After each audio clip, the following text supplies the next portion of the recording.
Welcome to Outlaw Librarians, Jailbreaking the Modern Library, a Peoria Public Library podcast, where we bend and break the rules of the old-fashioned library. Listen while we talk about how librarians are breaking the stereotype of boring, stuffy libraries.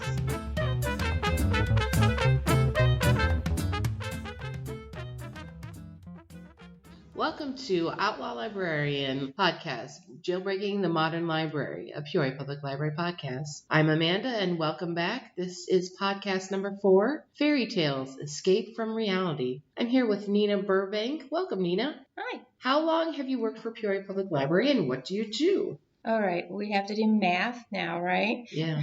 Okay, so probably about 26, 27 years. All right, it's a long time. And what do you do here at Peoria Public Library? A lot of different things. I do specialize in children, so I do a lot of story times, I do a lot of programming for children, but I also deal with adults on occasion. Do you prefer the children or the adults? I believe the children. Excellent. All right. We are here to talk about fairy tales. Why are fairy tales still important to society? Well, I've heard a lot of different reasons. So it's like fairy tales tell us what society expects of us.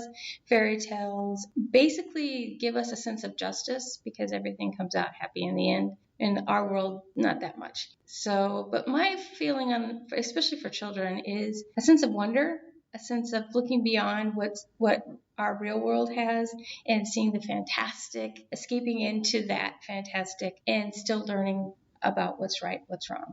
Okay. Is there any difference between fairy tales and folk tales? My only thought is that fairy tales are still folk tales. It's just they've become so much a part of our society that we've given them. I mean, most fairy tales really don't have fairies in them. True. I never thought about it that way. All right, next we're going to listen to a folktale told by Nena Burbank. Nena, what is this folktale? Can you introduce us to it? Oh, yes. This is a folktale. It's called Crab and Monkey from Japanese. I've altered it a little bit for a younger audience, but basically about doing right, do what you should. Sometimes you won't like the consequences if you don't. So let's go ahead and listen. One day, a crab and a monkey were taking a walk together. Along the way, the monkey found a persimmon seed, and the crab found a sticky rice ball. The monkey decided he would like the sticky rice ball, and because he was a fast talker, he got the crab to agree to trade the rice ball for the persimmon seed. As soon as the crab gave him the rice ball, he ate it up quickly. Well, the crab couldn't eat the persimmon seed, so she decided to take it home and plant it in her yard. Soon it began to grow. The crab took very good care of the plant, and it grew and grew until that tiny little seed became a big tree.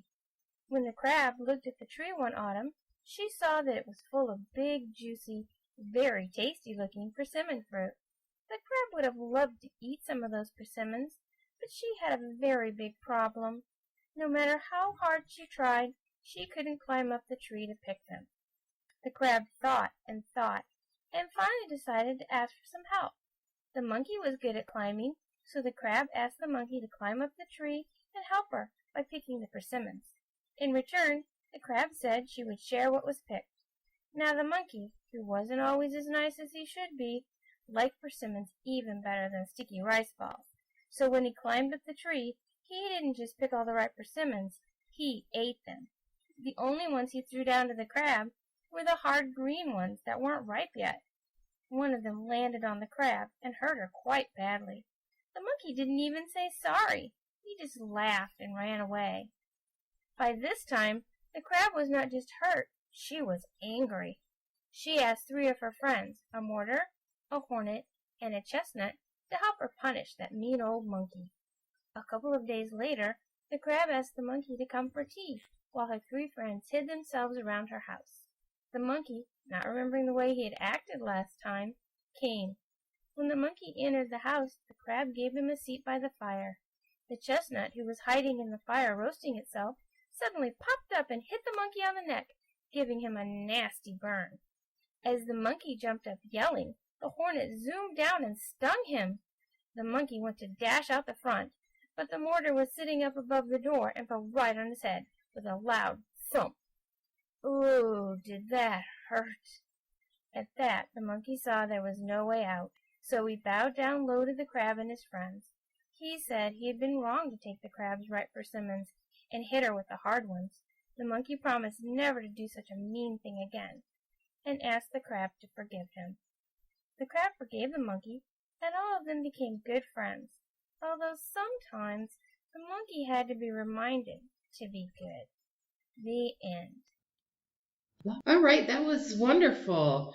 Thank you, Nena, for giving us that folk tale about the crab and monkey. That was really interesting and neat to listen to. And now to wrap it up, Nena, what are you reading right now? Oh, several things. I've always got like 2 or 3 books going at the same time. I'm finishing up a book called Furthermore, and I'm not going to try to mangle this woman's name. Her last name is, I believe, Mafi. She is I believe, the wife of Ransom Riggs. I do love Ransom Riggs.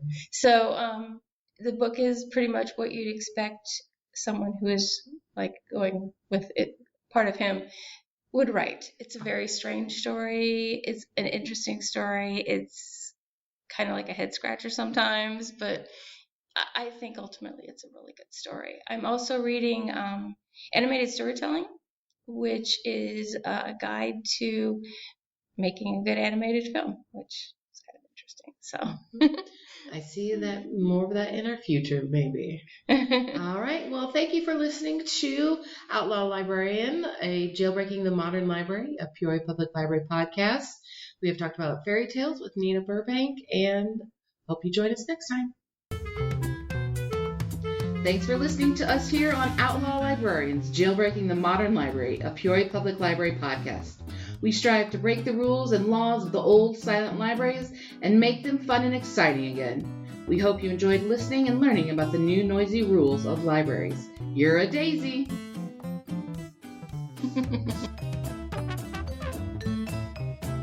The Show Must Be Go by Kevin MacLeod, Incompetech.com, licensed under Creative Commons by Attribution 3.0.